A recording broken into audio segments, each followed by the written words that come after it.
প্রথমে ইনভেস্ট কত ছিল আপনার? ৳0 ৳0 থেকে শুরু করেছেন। একেবারে ৳0 আইডিয়াটা কিভাবে মাথায় আসলো? আইডিয়াটা আসলো আসলে আমি তো এখনো ছাত্র। আমি হুম। এখনো পড়াশোনা করতেছি।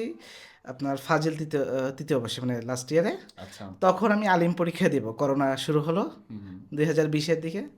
তো আমি তখন আ মসজিদে চাকরি করতাম। হুম, হুম। তো মসজিদে চাকরি করলে তখন আমি মাত্র ৳৩,০০০ বেতন পেতাম। আচ্ছা।